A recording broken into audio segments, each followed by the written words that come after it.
Fermentation का chapter चल रहा था हमारा। लास्ट लेक्चर में हम पढ़ चुके थे फर्मेंटेशन के बारे में, बेसिक्स क्या हैं, टाइप्स क्या हैं, इक्विपमेंट्स क्या है, मीडिया क्या है। इस चैप्टर ए का लास्ट टॉपिक आ गया था हमारा aeration process and steering. In brief हम पहले भी डिस्कस कर चुके हैं इसको कि basically aeration and steering usually ये कॉम्बिनेशन में चलते हैं, क्योंकि एरेशन हमने पढ़ा था कि एरोबिक जितने भी फर्मेंटेशन प्रोसेसेस होंगे वहां पर हमें एयर चाहिए। कुछ फर्मेंटेशन लाइक अल्कोहल का हम एक एग्जांपल ले लें तो अल्कोहल एनारोबिक फर्मेंटेशन है, बट इट डजंट मीन कि इसको ऑक्सीजन नहीं चाहिए। अर्ली फेज के अंदर जब माइक्रो ऑर्गेनिज्म ग्रो कर रहे होते हैं तब हमें ऑक्सीजन चाहिए, लेकिन बाद में जब वो प्रोडक्ट बनाने वाली फेज में आ जाते हैं, जैसा अपन ने फेजेस पढ़ी थी, first is growth phase, second one is transformation phase या प्रोडक्ट फॉर्मेशन फेज अपन कहें, तो उस फेज के अंदर हमें फिर से ऑक्सीजन की जरूरत नहीं होती। तो ऐसे केसेस के अंदर हम पहले एरेशन करेंगे, बाद में नहीं करेंगे। हम स्टार्टिंग से पढ़ते आ रहे हैं कि कहीं ना कहीं एरेशन के साथ ही स्टायरिंग को पढ़ते हैं। स्टायरिंग की अपन बात करें तो स्टायरिंग हमें एयर भी प्रोवाइड कर देती है, एयर खुद स्टायरिंग का काम कर देती है, स्टरर की तरह ही काम कर रही है वो, या एजिटेशन का काम करती है। लेकिन फंजाइज के केसेस के अंदर हमें एजिटेशन की ज्यादा जरूरत पड़ती है, क्योंकि फंजाइज हैवी होने की वजह से नीचे सेटल हो जाती है, तो आपको कंटिन्यू स्टायरिंग की जरूरत पड़ती है। तो जैसे हम अल्कोहल का ही एग्जांपल ले रहे थे कि हमें एक सेकंड फेज के अंदर एयर नहीं चाहिए लेकिन स्टरिंग चाहिए, तो ऐसे केसेस में हम एरेटर के थ्रू ना करके स्टरिंग एजिटेटर के थ्रू कर लेंगे, यानी कि शाफ्ट के थ्रू कर लेंगे। तो ये इनकी इंपॉर्टेंस रहती है। तो इसमें एक स्टार्टिंग के रिएक्शन से हमें एग्जांपल बताने की कोशिश की है कि यदि आपको ऑक्सीजन चाहिए, एरोबिक है आपका सिस्टम, तो आपने क्या किया, स्टार्टिंग में ग्लूकोज था, ऑक्सीजन सप्लाई की, तो एक साथ वो वाटर और कार्बन डाइऑक्साइड में कन्वर्ट हो गया। इतनी ऑक्सीजन हमें नहीं चाहिए थी, हम चाह रहे थे कि हमारा ग्लूकोज अल्कोहल में कन्वर्ट हो, ना कि वो वाटर और कार्बन डाइऑक्साइड में। तो ये कहता है कि ऑक्सीजन हमें चाहिए होती है माइक्रोब को, लेकिन एक साथ नहीं, आपको धीरे धीरे धीरे धीरे कंटिन्यूसली ऑक्सीजन की सप्लाई करनी पड़ती है। यदि ओवर हो जाएगी तो रिएक्शन जो है या आपका प्रोडक्ट जो है वो कुछ और बन जाएगा, राइट, जो कि हमारी रिक्वायरमेंट का नहीं था। तो इसने ये एग्जांपल साइट किया कि एयर हमें चाहिए, लेकिन एयर हमें पार्ट में चाहिए, तो इसलिए अपन ने आगे पहले पढ़ा था क्लास के अंदर कि एयर की जो सप्लाई है हमें वो स्पार्सर के थ्रू लगातार करते रहते हैं। तो अब मैं इसको थोड़ा सा आपको रीड करके एक्सप्लेन कर देता हूँ। So it is not conceivable to deliver a microbial culture with all the oxygen it will prerequisite for the total oxidation of glucose in one addition. ऐसा ना हो कि आप एक साथ सारी ऑक्सीजन दे दें। So a microbial culture must be provided with oxygen throughout growth at a rate enough to fulfill the organism requirement. जितनी उसको चाहिए उतनी उतनी ऑक्सीजन आप प्रोवाइड करते रहें कंटिन्यूअस मोड पे।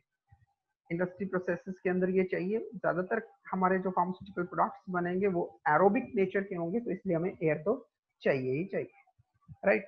अब नेक्स्ट पार्ट आता है कि एरेशन कैसे। एरेशन क्या है? इट इज ए प्रोसीजर, एक तरह का ये एरेशन एक प्रोसेस है टू इंट्रोड्यूस एयर, इसमें फर्मेंटर के अंदर जो मीडिया पड़ा है उसमें। क्यों? To raise the oxygen concentration in the liquid. Aeration में be executed by bubbling air, जैसा अपन ने स्पार्जर वाला मेथड पढ़ा था, bubbling air, spraying the liquid into the air or agitation of the liquid to enhance surface absorption। आप किसी भी तरीके से इसको एरेशन कर सकते हो। एजिटेशन क्या है? एजिटेशन एक सिंपल सा टेक्निक है जो कि हमारे काम आ रहा है कि हम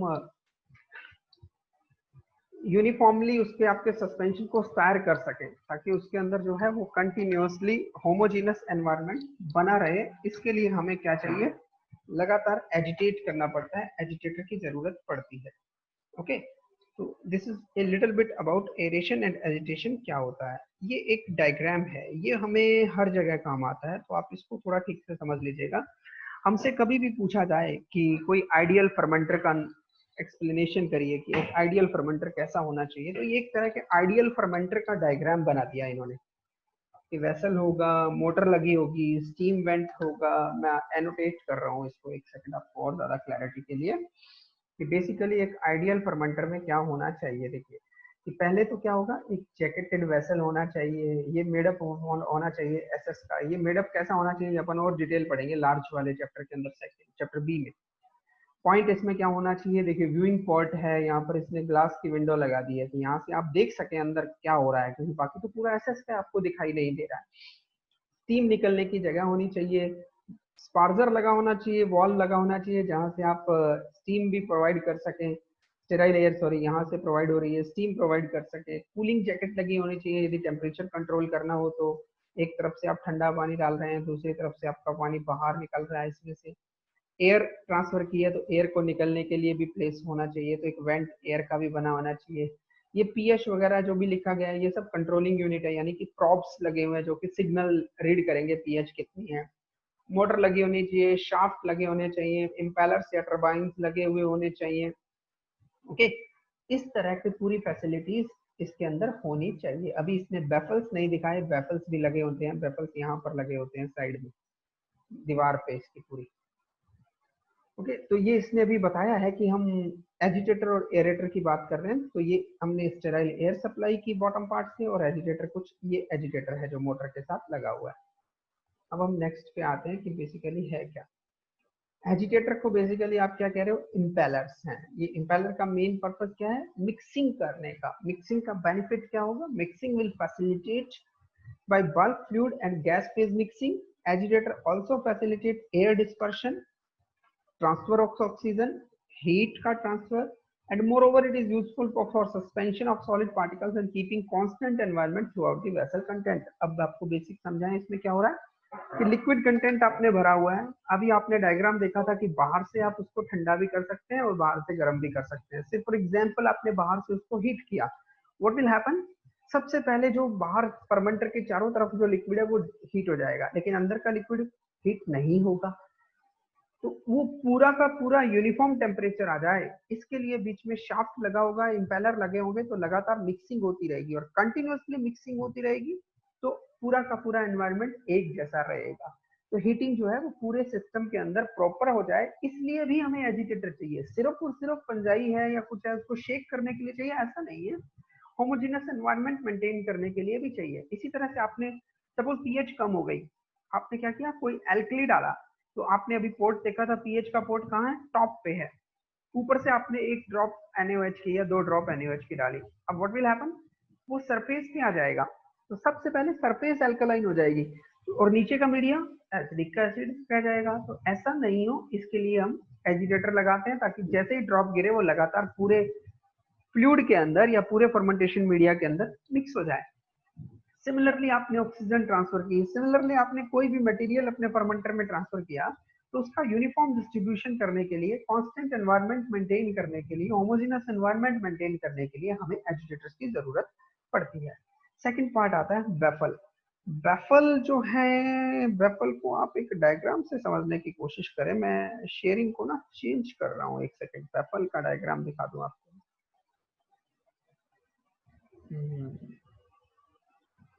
दिस वन, ये आपको दिखाई दे रहा है स्क्रीन पे, ये देखिए, दीज आर दी बैफल्स, ये अंदर लगा हुआ, दिस इज बैफल, राइट।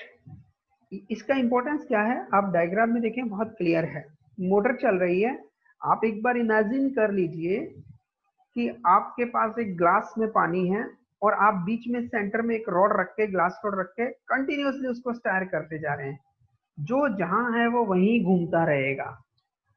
पानी घूम जरूर रहा है लेकिन अपनी एक्सेस में ही घूम रहा है, there is no turbulence, right. होगा क्या, आपने एक ड्रॉप ऊपर से पीएच के लिए किसी एसिड या एल्कली की डाली, तो वो जो सेंटर में आ गई वो सेंटर में ही घूमती रहेगी, जो दूसरी तरफ मटेरियल है आपका वहां तक वो ड्रॉप का इफेक्ट ही नहीं आएगा। तो हमें अंदर टर्बुलेंस चाहिए, ताकि हम कुछ भी चेंजेस करें तो वो पूरे एनवायरनमेंट में चेंजेस हो। तो टर्बुलेंस कैसे आएगा, जब ये शाफ्ट इसको घुमा रहा होगा, ये इम्पेलर्स लगे हुए हैं, एजिटेटर लगे हुए हैं, ये घूम रहे हैं, तो आपका लिक्विड जब घूमेगा तो रास्ते में यहाँ पर बैफल्स लगे हुए हैं। बैफल्स कुछ नहीं होता है, छोटी सी ब्लेड्स होती हैं, 4 ब्लेड लगती है। एक डायग्राम और शेयर करता हूँ मैं और ज्यादा क्लैरिटी के लिए, आप लोग चाहें तो इसको स्क्रीनशॉट ले लीजिएगा, ये आपके काम का है। फॉर एग्जाम्पल दिस वन, ये देखिए, इसने बहुत सही से दिखा रखा है इसमें कि किस तरह से बैफल्स को अरेंज किया जाता है, 1 2 3 एंड 4। अब अंदर जैसे ही आप घुमाएंगे बैफल एक दूसरे के एंटी डायरेक्शंस में लगे होते हैं, तो जो वाटर आएगा वो या जो लिक्विड मीडिया आएगा वो इसके साथ जैसे स्ट्राइक करेगा तो टर्बुलेंस आ जाएगा, तो वो सर्कुलर यूनिफॉर्म फ्लो नहीं होगा, अंदर टर्बुलेंस आ जाएगा। तो टर्बुलेंस हमारे लिए हेल्पफुल होगा यूनिफॉर्म एनवायरनमेंट मेंटेन करने के लिए। तो दैट्स अबाउट द बैफल्स। तो बैफल्स की बेसिक इंपॉर्टेंस क्या होगी? They create the turbulence, right, combined with the agitator vessel for the full size to avoid the vortex ना बने अंदर, and to progress aeration competence, तो पूरी तरह से एयर जो है या बाकी एनवायरनमेंट है वो कॉमन हो जाए। क्या होते हैं ये? इसने कहा कि these are the metal strips 1/10 of the vessel diameter and involve radially on the wall के ऊपर रेडियली लगे हुए होते हैं ये। these are the baffles, right? Then comes aeration system. Aeration system हम लोगों ने स्टार्टिंग में ही पढ़ लिया था कि एयर इंट्रोड्यूस करने का सबसे बढ़िया तरीका रहता है कि आप उसको स्पार्जर के थ्रू ही एंटर कराएं। तो ये इसने दिया, aeration system introduce air into the liquid of fermenter by 3 basic type of porous sparger. अब ये वैरायटी है स्पार्जर्स की। ओरिफिस स्पार्जर जिसमें कि एक पाइप लगी रहती है, एक होल होता है और एक कंटिन्यूसली वो एयर अंदर जाती रहेगी। नोजल, जैसे आप देखते हैं एरोसोल वाले स्प्रे करने वाले, वो नोजल टाइप का है। पहले मान लीजिए पाइप थी, बाद में आपने कहा कि नोजल सिस्टम से कर दिया। फिर कंबाइंड स्पार्जर एजिटेटर। अब ये कैसे स्पार्जर होंगे? जो कि एयर प्रोवाइड भी कर रहे हैं और ऐसी स्पीड से कर रहे हैं कि वो एजिटेटर का काम भी कर रहा है। और ज्यादातर हम जो यूज करते हैं वो ये कंबाइंड ही करते हैं, क्योंकि हमें एयर के साथ साथ एजिटेशन भी चाहिए होता है, तो ये दोनों फैसिलिटीज हमें मिल जाती हैं। तो that's all about the chapter A. यहाँ तक किसी को डाउट हो तो बोलिए, then I am going to start chapter B. Okay है?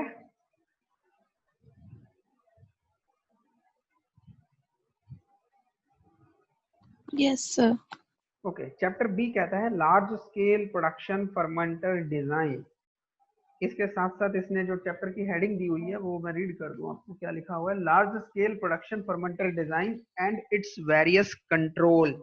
अब देखिए ये ना हेडिंग कुछ इस ढंग से बना दी है, लेकिन आपने क्या करना है ये ध्यान रखिए। लार्ज स्केल प्रोडक्शन फर्मेंटर का डिजाइन बताना है आपने, उसके साथ साथ इसके वेरियस कंट्रोल यूनिट्स भी बतानी है।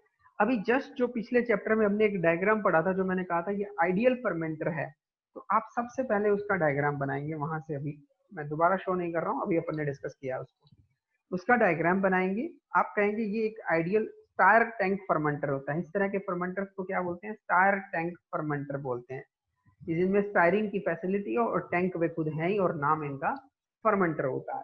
तो बेसिकली हमें वो बताना है कि ये लार्ज स्केल के फर्मेंटर्स होते हैं। इसके अलावा कभी लेंथ वाइज क्वेश्चन आपको लेंदी लगे कि हमें लिखने के लिए कुछ ज्यादा चाहिए, तो हमने जो टाइप्स ऑफ फर्मेंटर्स पढ़े थे उनमें से कुछ इंडस्ट्रियल स्केल के भी थे, उनके एग्जाम्पल्स आप यहाँ पर लिख सकते हो, ड्रॉ कर सकते हो कि ये वैरायटी ऑफ लार्ज स्केल के फर्मेंटर होते हैं। लेकिन कोई भी फर्मेंटर क्यों ना हो वो लार्ज स्केल का, चाहे वो न्यूमेटिक हो, चाहे वो एफबीडी टाइप का हो, चाहे वो सबमर्ज टाइप का हो, चाहे वो मैकेनिकली हो, कोई सा भी फर्मेंटर क्यों ना हो, सभी के अंदर कुछ कॉमन फैसिलिटी चाहिए होती है या कुछ कॉमन कंट्रोल यूनिट होती है। अपन यहाँ पर उन्हीं की डिटेल पढ़ेंगे, पर्टिकुलर फर्मेंटर की बात अब हम नहीं करेंगे क्योंकि वो हमने इनिशियल क्लास में अभी पढ़ लिया। देखिए, fermenter is a system consisting of different type of equipment to provide microbial growth by controlling environment condition. हमारा मेन पर्पस क्या है? माइक्रो प्रॉपर ग्रो करें, हमारा प्रोडक्ट बने अंडर द कंट्रोल कंडीशन, जो आप चाह रहे हो वो कंट्रोल कंडीशन मेंटेन करके रखें वो। एक typically large scale fermenter consist of 3 part. एक फर्मेंटर के अंदर 3 मेन पार्ट होते हैं। सबसे इंपॉर्टेंट वेसल खुद, वेसल के साथ साथ associated supply and environment system, जो आप मीडिया ऐड कर रहे हैं या जो भी एनवायरनमेंट आप दे रहे हैं वो सब, लाइक पीएच, टेम्परेचर, जो भी आपने दिया वो सब, एंड मेजरमेंट एंड कंट्रोल। अब तीसरी यूनिट क्या है?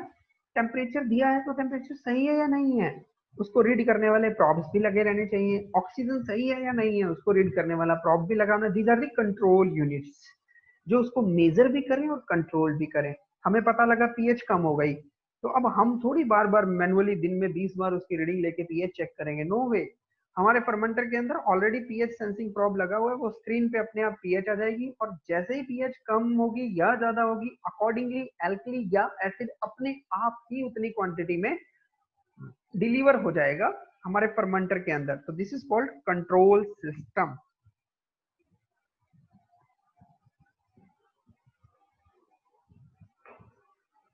तो क्लियर हो गया हमें कि 3 पार्ट है, culture vessel, associated supply and environment system and measurement and control system. The various designing aspects required to be considered in constructing a ideal fermenter क्या है? एक आइडियल फर्मेंटर हो तो आपको क्या ध्यान रखना है उसके अंदर, तो ये कुछ है, एक बार सेंटेंसेस मैं सच रीड कर रहा हूँ, हमने पढ़ लिया है इसको।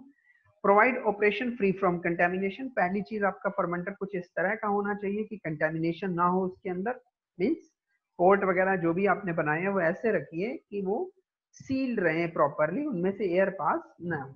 एडिक्वेट मिक्सिंग एंड एरेशन होनी चाहिए, यदि मिक्सिंग प्रॉपर या एरेशन प्रॉपर नहीं है तो प्रोडक्ट अच्छा नहीं बनेगा।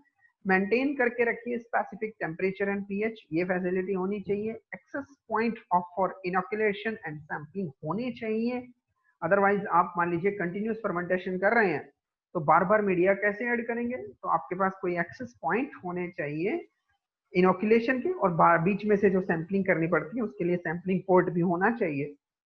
आपका fermenter must be non toxic to micro organism and safety feature उसमें होने चाहिए, जैसे ऑटोक्लेव में वॉल लगा रहता है, फटेगा नहीं, इसी तरह से फर्मेंटर के भी अपने सेफ्टी फीचर्स होने चाहिए और टॉक्सिक नहीं होना चाहिए। Minimise liquid loss from the fermenter, ऐसा नहीं हो कि इतना पतली सी वॉल बना दी आपने, जैसे एक सिंपल स्टेनलेस स्टील की चद्दर का फर्मेंटर बना दूं मैं, तो मैं तो उसको 50 डिग्री पे हीट करूंगा और वो हीट करके इवेपोरेशन होता रहेगा, तो ऐसा नहीं हो, लॉस नहीं हो लिक्विड का।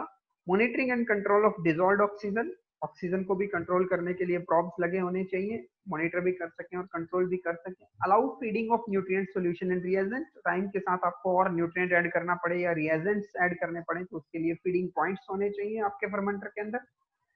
Your fermenter must be suitable for wide range of microbial culture, ऐसा नहीं हो कि हमने एक फर्मेंटर ऐसा बनाया जो सिर्फ बेसिलस के लिए काम आता है, अब इकोलाई से कोई प्रोडक्ट बनाना है तो नया फर्मेंटर लाए, नहीं।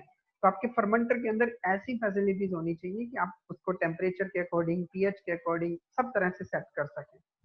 Minimum use of labour and finance, no doubt costly ज्यादा नहीं होना चाहिए और ऐसा भी नहीं हो टेक्निकली कि बहुत सारे लोग चाहिए उसको ऑपरेट करने के लिए, minimum use of labour must be required. cheapest material, smooth interface surface, सस्ता मटेरियल होना चाहिए और स्मूथ इंटरफेसेस होनी चाहिए उसकी। अब ये क्यों होनी चाहिए इस पे भी अपन अभी बात करेंगे, राइट। तो देखिए चीपेस्ट मटेरियल तो हमें समझ में आ रहा है कि ऐसा मटेरियल लीजिए जो इकोनॉमिक हो, इकोनॉमिक होगा तो सर्टेनली हमारे लिए हमारा प्रोडक्ट जो होगा वो इकोनॉमिक हो जाएगा। स्मूथ इंटरनल सरफेसेस का मतलब यदि रफ सरफेसेस होंगी तो कहीं ना कहीं आपके प्रोडक्ट बनने में प्रॉब्लम होगी, हो सकता है माइक्रोब डैमेज हो जाए, ऐसी कोई प्रॉब्लम्स ना हो, राइट। तो ये सरफेसेस की इंपॉर्टेंस होगी। नेक्स्ट देखिए, अब हम वन बाय वन इन सारे पॉइंट्स की डिटेल पढ़ेंगे। देखिए क्या क्या कहना चाहता है। सबसे पहले फर्मेंटर का कंस्ट्रक्शन कैसा होना चाहिए, जो फर्स्ट पैराग्राफ, आप लोग रफ नोटबुक और रखिएगा अपने पास में, कुछ चीजें यहाँ पर मिसिंग है जो मैं आपको साथ के साथ बताता जा रहा हूँ। सबसे पहली चीज आपको क्या चाहिए, फर्मेंटर खुद चाहिए। फर्मेंटर किसका बना होना चाहिए, देखिए जी पुराने टाइम के अंदर फर्मेंटर जो थे वो पहले लोहे के भी बनाए गए, आयरन के, लेकिन आयरन में रस्टिंग, कोरोजन ऐसी समस्याएं आती थी तो धीरे धीरे बंद हो गए। फिर हम आए बोरोसिलिकेट ग्लासेस पे, ग्लास बनाया गया था पहले, ग्लास हैवी हो जाने लगा और फ्रेजाइल भी था, टूट जाते थे, बहुत भारी थे, मूव करना बहुत मुश्किल हो रहा था उनको, धीरे धीरे वो भी ऑब्सोलेट हो गए। फिर ये चला हमारे पास एसएस का काम, स्टेनलेस स्टील के बनने लगे। एसएस में हमारे पास एसएस 304 को यूज करते हैं, एसएस 304 ग्रेड का जो आता है उसे यूज करते हैं हम। कोरोजन फ्री होता है, सीमलेस होता है, जॉइंटलेस होता है, मतलब एक सिंगल चद्दर से बनाया जाता है, ऐसा नहीं कि एक टुकड़ा अलग लिया फिर वेल्डिंग कर दी, क्योंकि वेल्डिंग जो होती है उसमें आयरन यूज होता है और आयरन जहां आएगा वहां रस्टिंग हो जाएगी, कोरोजन भी हो सकता है, तो ऐसी समस्याएं ना आए तो एक ऐसी चद्दर ली जाती है स्टील की जो कि पूरी तरह से मोल्ड होकर एक सिंगल स्ट्रक्चर बन जाए, उसमें कटिंग्स नहीं हो। अब उसमें स्टील के साथ क्या प्रॉब्लम हुई, अब देखें कैसे अंदर क्या चल रहा है, स्टील में तो दिखाई नहीं देगा, तो उसके अंदर आजकल फाइबर की शीट लगा दी जाती है ट्रांसपेरेंट, विंडो की तरह, कि बाकी तो पूरा स्टील का है लेकिन फाइबर शीट ट्रांसपेरेंट लगा दी। और पूरी तरह से फाइबर के भी आने लग गए हैं, अब हर तरह के आते हैं। तो मेन टारगेट आपका क्या होता है, ये तो आप लिखेंगे कि कंस्ट्रक्शन किस चीज का होता है, मटेरियल क्या यूज होता है। इसके अलावा they are non corrosive, non toxic and easily cleanable होने चाहिए। ये बहुत इंपॉर्टेंट लाइन है इसकी लास्ट वाली, कि इजीली क्लीनेबल होने चाहिए। इजीली क्लीनेबल का मतलब हमारी प्रॉब्लम क्या है कि हम फर्मेंटर, अभी आपने शायद डिस्कस किया था अपने, इंडस्ट्रियल फर्मेंटर जो होते हैं वो मे गोज बियॉन्ड 40 लाख लीटर, इतना ज्यादा बड़े बड़े फर्मेंटर हो सकते हैं। अब आप इमेजिन करिए, मुझे इस फर्मेंटर को वॉश करना है, एक स्टेप के बाद मैं क्या करूं, मैं इसको उठा के कहीं ले जा सकता हूं जहां पर पानी की सप्लाई हो? Not possible. तो जहां पड़ा है वही इन प्लेस ये साफ हो जाए, राइट। ऐसा स्ट्रक्चर रखे इसका कि इन प्लेस जहां रखा हुआ है वहीं आप इसको वाटर से वॉश कर सकें, और जो वॉश किया है वो वाटर रिमूव होने की फैसिलिटी भी उसके अंदर हो, इजी क्लीनेबल होना चाहिए। एक वर्ड इसमें मिसिंग है, वो भी आप मेंशन कर दीजिएगा, इजीली स्टेरलाइजेबल भी होने चाहिए, आसानी से आप उसको स्टेरलाइज भी कर सकें, क्योंकि स्टेरलाइजेशन मस्ट है ऑटोक्लेव के इसमें फर्मेंटर के अंदर। अब देखिए फर्मेंटर को स्टेरलाइज करना है, या तो फर्मेंटर को उठा के ऑटोक्लेव में रखूं, ये भी मेरे लिए पॉसिबल नहीं है ना। इतने बड़े बड़े फर्मेंटर को आप कहाँ ऑटोक्लेव में रखोगे, कैसे पॉसिबल है? Not possible. तो स्टीम की पाइप्स लगी रहती हैं इसके अंदर, जैसे ही हमारा साइकिल कंप्लीट होता है हम स्टीम सप्लाई करते हैं, स्टीम उसको स्टरलाइज कर देती है, उसके बाद में हम स्टीम को बंद कर देते हैं। तो इसको हम बोलते हैं इन प्लेस क्लीन हो जाना चाहिए, और इन प्लेस ही वो स्टरलाइज होना चाहिए। इसको हम टेक्निकली लिखते हैं सीआईपी एंड एसआईपी की फैसिलिटी होनी चाहिए। CIP clean in place, SIP Sterlite in place, ये दोनों फैसिलिटीज के फर्मेंटर के अंदर होनी चाहिए। ओके, इसके अलावा क्या होना चाहिए? ये तो हुआ अपना इसकी स्ट्रक्चर से रिलेटेड बातें। इसके अलावा क्या होना चाहिए? अब देखिए हमने सब पढ़ लिया था, इनोकुलम भी ऐड करना है, मीडिया भी ऐड करना है, राइट, सैंपलिंग भी करनी है, और जब खत्म हो जाएगा तो प्रोडक्ट भी बाहर निकालना है। तो इन सब के लिए अलग अलग पोर्ट की फैसिलिटी होनी चाहिए, कि जहां से आप सैंपलिंग भी कर सकें, मीडिया भी सप्लाई कर सकें, प्रोडक्ट भी ले सकें। इनके लिए पोर्ट की फैसिलिटी होनी चाहिए, मतलब सैंपलिंग पॉइंट्स होने चाहिए। इसके अलावा एयरेशन भी देनी है, वो वाली फैसिलिटीज भी आपके फर्मेंटर में होनी चाहिए। जब आप एयरेशन करते हो तो आपको एयर को रिमूव भी करना होता है, तो टॉप पे इसके वेंट भी लगा होना चाहिए। ये सारी फैसिलिटी, ये इसने बहुत शॉर्टकट करके लिख दिया, लेकिन हमें ये मेंशन करना पड़ेगा, क्योंकि इसके ऊपर लिड लगी हुई है, ये टाइट होगा, तो इसकी गास्केट या लिप सीलिंग जो है वो बहुत प्रॉपर होनी चाहिए, ताकि किसी तरह का कोई कंटेमिनेशन ट्रांसफर ना हो। इसमें shaft, rotator, agitator, impeller, paddles, ये सारी फैसिलिटीज होनी चाहिए। इसमें बैफल्स भी लगे होने चाहिए। ये मैंने सिर्फ और सिर्फ फर्मेंटर के बेसिक्स बताए हैं कि ये डिजाइन में होना चाहिए। ऐसा हमारा फर्मेंटेशन का स्ट्रक्चर फर्मेंटर का होना चाहिए। ये हमने सिर्फ फर्स्ट पैराग्राफ अभी तक डिस्कस किया है। देन कम एरेशन की बात। ये अपन क्या पढ़ रहे हैं? वेरियस कंट्रोल्स हेडिंग में जो दिया हुआ है।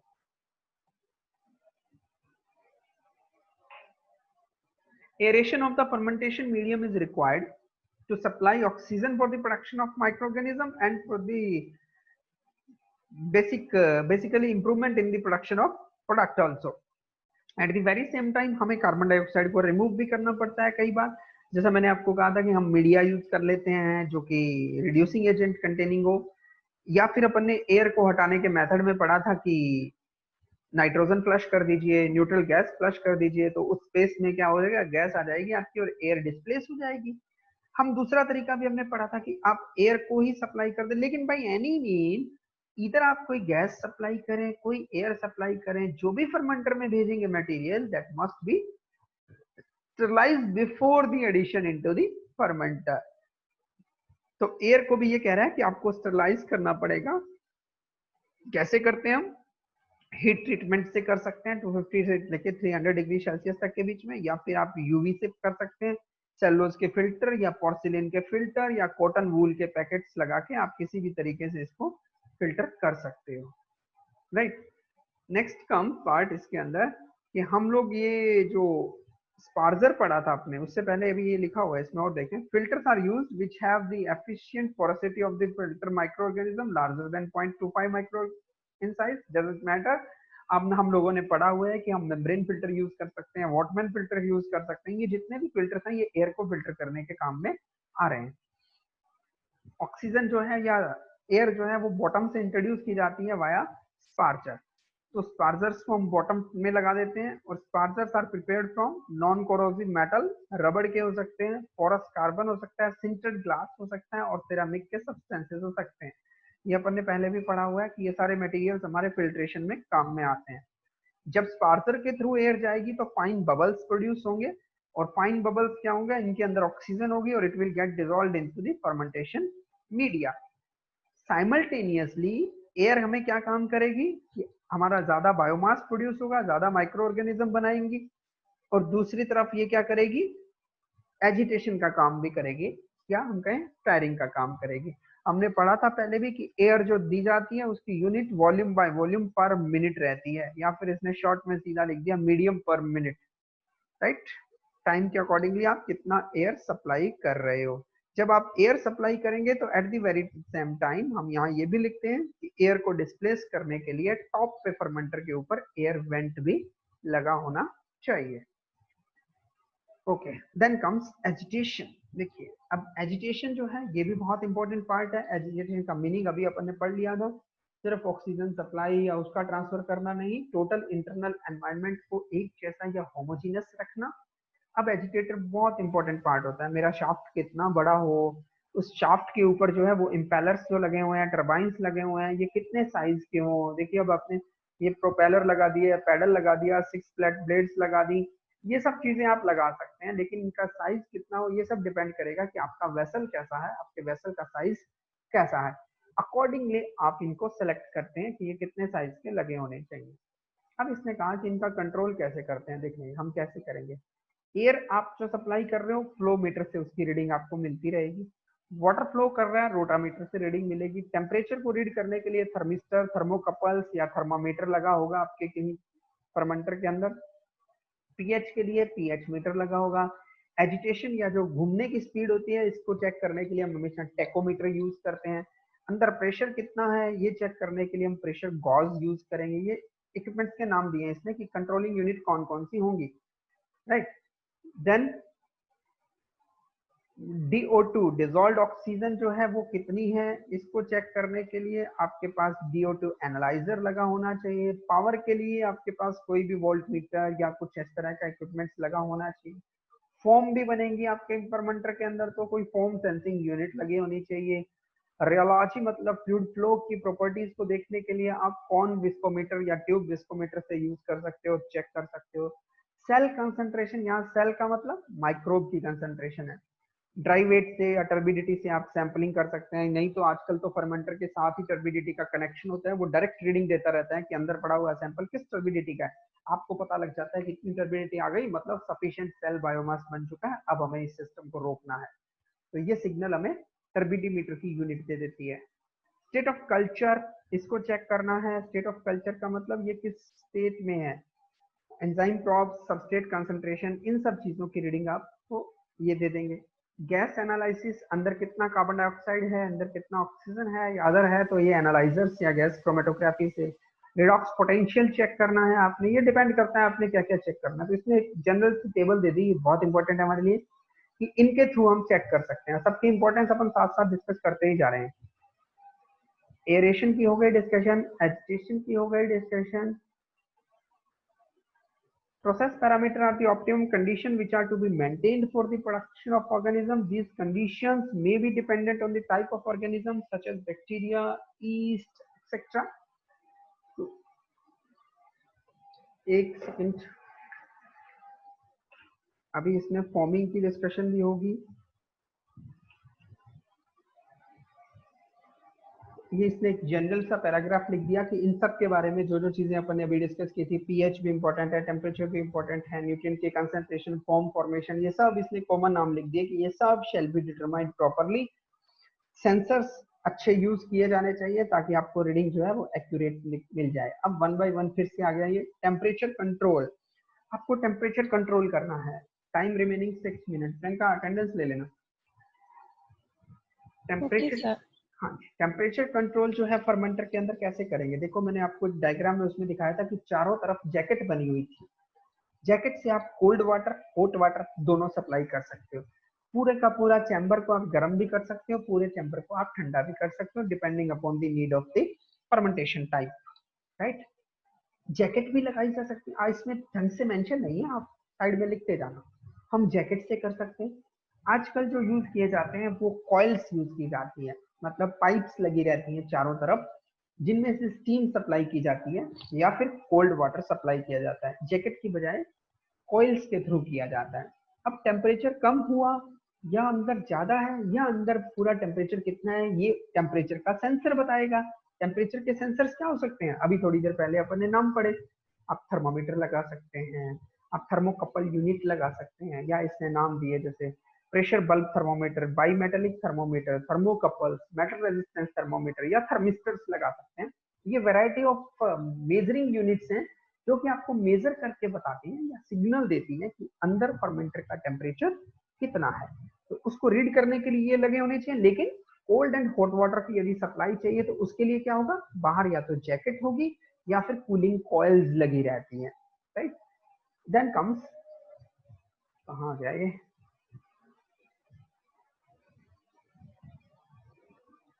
PH monitoring and control. Okay, right. PH हम लोगों ने पहले भी पढ़ा था, पीएच बहुत क्रूशियल पैरामीटर है। पीएच कम या ज्यादा हो गई, दोनों ही केसेस के अंदर हमारे प्रोडक्ट की यील्ड डिस्टर्ब हो जाती है। तो पीएच को कंट्रोल करना मस्ट है। ऑप्टिमम पीएच आप डिसाइड करेंगे आपके फर्मेंटेशन की कितनी है, उसके अकॉर्डिंगली हम हमारे फर्मेंटर में सेट कर देंगे कि इससे ज्यादा चेंज होते ही हमें सिग्नल मिल जाना चाहिए। तो पीएच कौन रीड करके बताएगा, इसने कहा पीएच के लिए पीएच मेजरमेंट के इलेक्ट्रोड्स लगे होने चाहिए, सेंसर लगा होना चाहिए। मीडिया की पीएच कम होगी तो इमीडिएट एल्कली उसमें आ जाना चाहिए, और मीडिया की पीएच बढ़ जाए इमीडिएट उसके अंदर एसिड रिलीज या एसिड ट्रांसफर हो जाना चाहिए। तो कैसे होगा ये, हम क्या करते हैं, प्रोब लगाते हैं और प्रोब के साथ ही पुली लगा देते हैं, और पुली के चारों तरफ दो वेसल्स लगे होते हैं जिनके अंदर एक में एसिड और एक एल्कली होता है। पीएच कम हुई मतलब एनवायरमेंट एसिडिक हुआ, इमीडिएटली उसी रेशियो के अंदर उसमें से एल्कली निकल के ट्रांसफर हो जाता है। तो मैनुअली नहीं करना पड़ता आजकल ये काम। तो इस तरह की फैसिलिटीज ये कहता है फर्मेंटर के अंदर होनी चाहिए। Dissolved oxygen, same way oxygen को कंट्रोल करने के लिए अभी अपन ने पढ़ा कि DO2 प्रोब्स लगे होने चाहिए जो कि डिजोल्व्ड ऑक्सीजन को बताएं ऑक्सीजन की क्या इंपॉर्टेंस है, अभी अपन ने पहले भी डिस्कस कर लिया, वही सेम चीज यहाँ पर आ गई है फिर से कि एक लेवल पर्टिकुलर जरूरी है, एक्सेस ऑक्सीजन एक साथ नहीं देनी, कंटिन्यूस सप्लाई करनी पड़ेगी। ऑक्सीजन जो है वो वाया स्पार्जर आप सप्लाई कर सकते हो। इसने कहा कि ऑक्सीजन की रीडिंग्स को चेक करने के लिए वैरायटी ऑफ सेंसिंग यूनिट्स आप उसके साथ अटैच कर सकते हो। तो जितने भी हमें नाम याद रह जाए उसमें से यूनिट्स की हम यहाँ मेंशन कर दें। तो ऑक्सीजन के बाद में प्रेशर मेजरमेंट क्वाइट सिमिलर के अंदर ये बहुत इंपॉर्टेंट भी रहता है कि जो फर्मेंटर है उसके अंदर हमेशा पॉजिटिव प्रेशर रहना चाहिए। यदि पॉजिटिव नहीं होगा तो क्या होगा, एयर वेंट में से एयर बाहर जाने की बजाय बाहर की एयर अंदर आने लग जाएगी। तो बाहर जितना प्रेशर है उससे हमेशा ज्यादा प्रेशर फर्मेंटर के अंदर रहना चाहिए ताकि हमेशा एयर अंदर से बाहर जाए, बाहर से अंदर नहीं जाए। जैसा हम माइक्रो की लैब के अंदर कहा करते हैं, हमारा डोर खुलता है तो अंदर जो रूम है उसका पॉजिटिव प्रेशर होना चाहिए ताकि जब हम डोर खोलें तो बाहर की हवा अंदर नहीं जाए, अंदर से बाहर निकले एयर, ताकि बाहर की कंटेमिनेटेड एयर अंदर एंटर ना करे। तो सिमिलरली हम फर्मेंटर के अंदर भी कहते हैं कि प्रेशर हमेशा पॉजिटिव रहना चाहिए। लाइक इसने लिखा it should be maintain between 12 to 15 pond पर इंच स्क्वायर, जितना कि हम लोग ऑटोक्लेव में पढ़ा करते थे करीब 15 पॉन्ड पर इंच स्क्वायर रहता था। क्वाइट सिमिलर ये कहता है फर्मेंटर के अंदर भी रहना चाहिए। प्रेशर को कैसे रीड करेंगे, प्रेशर के लिए प्रेशर गॉज लगे होने चाहिए। प्रेशर क्यों क्रिएट करना है, ताकि कंटेमिनेशन ना हो, एक्सटर्नल ऑर्गेनिज्म एंटर ना करें। Form formation and control. Form formation, देखिए जी, फॉर्म फॉर्म क्यों बनेगी, हमने पहले रीजन पढ़ लिए, क्योंकि हमने बहुत सारे प्रोटीन्स, बहुत सारे कार्बोहाइड्रेट, वैरायटी ऑफ मीडियम उसके अंदर ऐड किया हुआ है और साथ में हम शेकिंग कर रहे हैं। फॉर्म का फॉर्मेशन होना 100% श्योर है। इसके लिए फॉर्म सेंसिंग यूनिट्स लगी होनी चाहिए जो कि फॉर्म को सेंस करें, और ज्यादातर फर्मेंटर के अंदर आजकल ये नहीं भी होती, कोई प्रॉब्लम नहीं है, क्योंकि फॉर्म बाय डिफॉल्ट है कि फॉर्म बनेगी और अप्रोक्सीमेट कितनी कंसंट्रेशन चाहिए हमें पहले से पता होता है, हम उतनी सी कंसंट्रेशन पहले से एंटी फॉर्मिंग एजेंट की ऐड कर देते हैं। हमने प्रीवियस क्लास में पढ़ लिया था एंटी फॉर्मिंग एजेंट्स क्या हो सकते हैं।